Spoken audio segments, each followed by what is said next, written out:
Laknatullah ini juga mengambil cuplikan video vokalis ataupun konser-konser yang temanya rocker, yang mana kita tahu kan konser rocker itu kan sejalan ataupun banyak yang terindikasi dengan sekte-sekte Illuminati. Illuminati ini adalah sekte penyembahan setan. Nah, jadi video konser rocker ini diambil, suaranya diganti dengan ayat-ayat Al-Quran yang sudah dijadikan musik rocker. Dia menggunakan teknologi AI.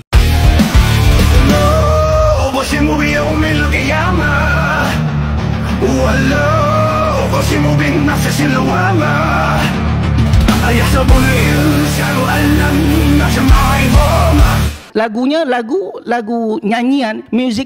Ini sebab apa? Ini adalah kesan daripada mengatakan surah Asy-Syu'ara, surah para pemuzik. Dan mungkin akan datang suatu hari nanti yang lebih teruk pada ini. Apa kabar kepolisian? Apa kabar Kominfo? Itu ada ratusan channel menghina agama Islam itu. Ya, semestinya Kominfo ini mengirimkan surat tuh ke YouTube untuk menghapus semua Quranic song yang ada ratusan di sosial media. Azan aja bisa diganti running text, masa ngurusin Quranic songs itu nggak bisa kan teman-teman? Assalamualaikum warahmatullahi wabarakatuh. Saya pikir Quranic Songs tidak akan menjadi polemik yang berkepanjangan karena channel utamanya sudah di-banned oleh YouTube. Tapi ternyata teman-teman, Quranic Songs melakukan sesuatu yang jauh lebih parah lagi dan jauh lebih menyakitkan hati umat Islam. Sekarang dia tidak hanya membuat musik Al-Quran, melainkan dia juga membuat gambar-gambar ataupun video yang terlihat aurat seorang wanita yang begitu parah sekali. Lalu dia berikan backsound ayat Al-Quran yang sudah dijadikan musik-musik seperti itu teman-teman. Jadi ini benar-benar parah sekali. Udahlah Al-Qurannya dijadikan musik, terus gambar yang ditampilkan wanita-wanita yang terlihat auratnya.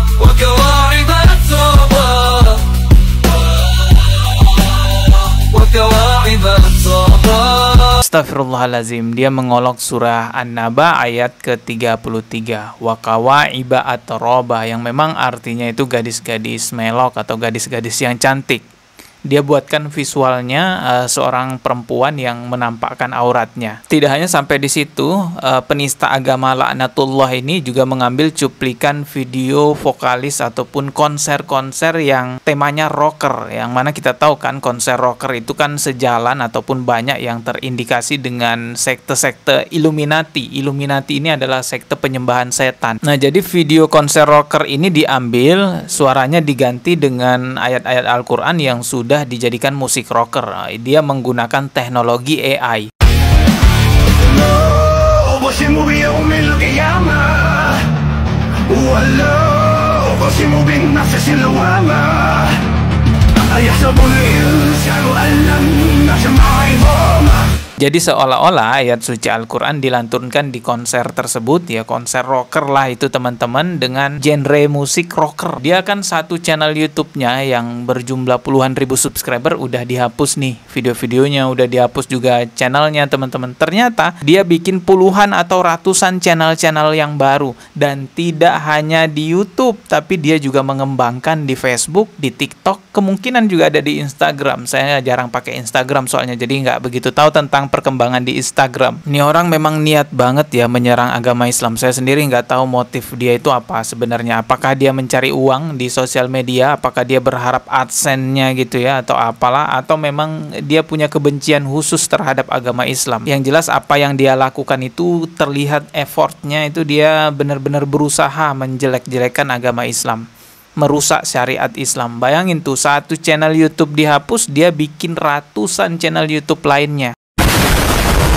Kemungkinan dia bikin channel sebanyak itu juga sebagai strategi dia untuk menghindari umat Islam melaporkan channel aslinya ke pihak YouTube. Karena kalau sudah sebanyak itu kan umat Islam atau orang-orang akan bingung yang mana nih yang harus dilaporin, yang mana nih channel yang aslinya. Sekarang saya mengajak teman-teman untuk menyimak. Ini ada pencerahan ataupun nasihat dari Ustadz Dr. Muammar Ma'ruf MA. Beliau adalah pakar Al-Quran Sunnah teman-teman ya. Sekolahnya di Universitas Madinah Sarjana, S3 teman-teman ya. Jadi ini pakar Al-Quran yang ngomong. Coba kita simak nih. Beberapa hari yang lalu di sebahagian media sosial ada suruhan untuk melaporkan akun Quranic Songs, yang dimana akun tersebut berisi konten surah-surah Al-Quran yang diberi instrumen atau muzik. Mohon nasihat Ustaz, jazakallahu khairan. Beberapa bulan yang lalu saya dah bagi tahu bahawa surah Asy-Syu'ara bukan surah pemuzik, dan kalau surah Asy-Syu'ara dikatakan surah pemuzik, nanti akan ada orang mengatakan surah Ad-Dukhan, surah para perokok, surah Yusuf, surah wanita berselingkuh, dan ini akan banyak berlaku kecelaruan di masa yang akan datang. Jadi saddu dzari'ah, menutup pintu kerosakan, kalau dibuka satu nanti akan ada buka kedua, ketiga dan keempat seterusnya. Oleh sebab itu jemaah dikasihi Allah, inilah salah satu bentuknya. Hari ini ada namanya Quranic Songs atau dalam bahasa Arab Aghani Quraniyah. Baca Al-Quran dilagu-lagukan macam menyanyi. Macam mana kita orang nyanyi pop, nyanyi dangdut, ini surah Qalam ini bunyinya, surah ni dilagu-lagukan, lagunya lagu nyanyian, music.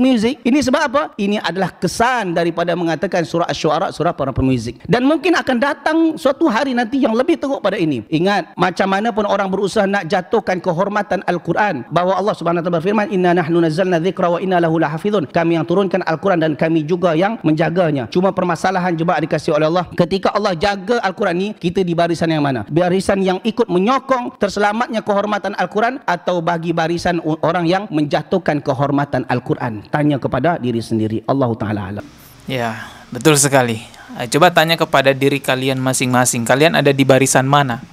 Kalian ada di barisan yang mengatakan bahwa ada surah pemusik di Al-Quran, atau kalian mau berada di barisan menyelamatkan Al-Quran agar tidak dijadikan musik-musik seperti itu? Karena berdasarkan jejak digital, admin Quranic Songs ini juga salah satu inspirasinya adalah fatwa seorang ulama yang mengatakan bahwa ada surah pemusik di Al-Quran. Ada sahabat Nabi yang menjadi pemusik. Mungkin maksud ulama atau ustadz tersebut mengatakan surah Asy-Syu'ara adalah surah pemusik bukan bermaksud bahwa Al-Quran boleh dijadikan musik-musik seperti yang dibuat oleh Quranic Songs itu.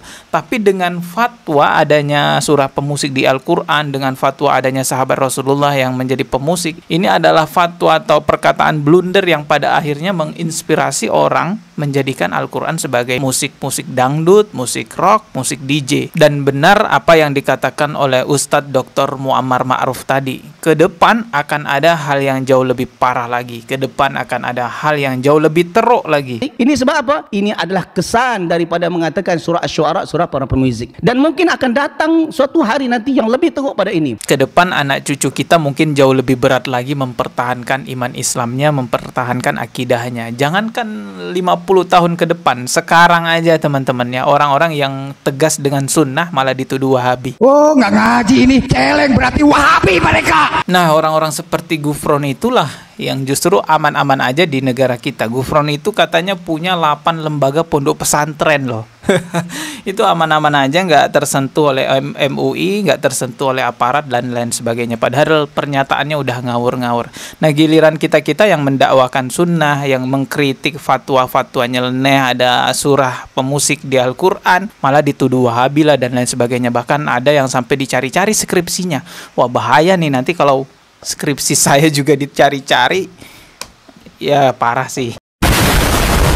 Admin Quranic Songs ini terus mencari pembenaran atas apa yang dia lakukan. Dia terus mencari dalil-dalil pembenaran teman-teman. Setelah menggunakan fatwa surah Asy-Syu'ara sebagai surah pemusik, kini dia menggunakan fatwa MUI yang dahulunya juga pernah ada ternyata tentang Al-Quran yang dilagukan. Ini adalah dokumen PDF-nya yang diupload di Facebook-nya dia sendiri. Langsung aja ke bagian intinya ya. Nah, ini yang bagian inti dia lingkari di sini. Ternyata MUI memang pernah mengeluarkan fatwa yang bunyinya seperti ini. Melagukan ayat-ayat suci Al-Quran harus mengikuti ketentuan ilmu tajwid. Jadi kalau melagukan ayat-ayat suci Al-Quran boleh, tapi ikut ketentuan ilmu tajwid. Itu fatwa yang pertama.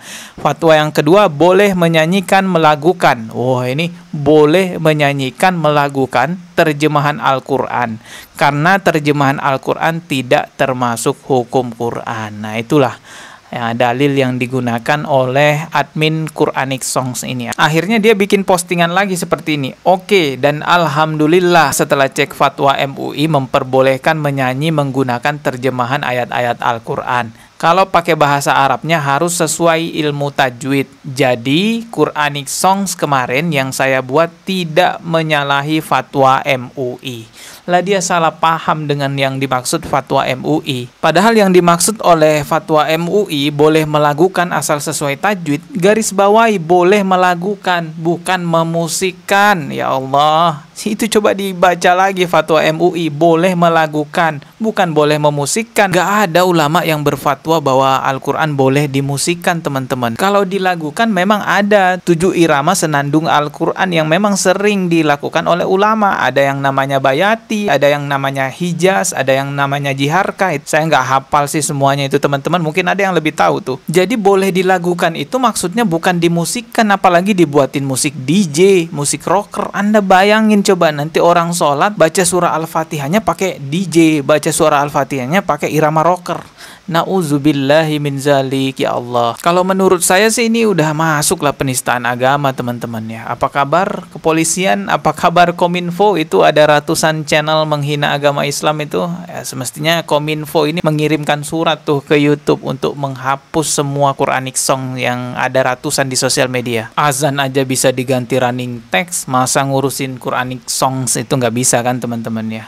Saya agak greget juga ya sama gimana ya, pejabat menteri agama gitu ya, kayak MUI juga pada kemana sih? Kan ini udah viral banget, tapi ya nggak tahu lah, teman-teman ya. Ya setidaknya saya masih bisa lah ya mengedukasi teman-teman melalui sosial media. Ya cuma ini yang saya bisa karena saya orang biasa, bukan pejabat, bukan orang yang pegang kekuasaan. Ya saya punya channel, ya saya edukasikan lewat channel saya. Ya sudah, kita ketemu lagi di video berikutnya. Subscribe dan juga loncengnya ditekan sebagai notifikasi. Wassalamualaikum warahmatullahi wabarakatuh.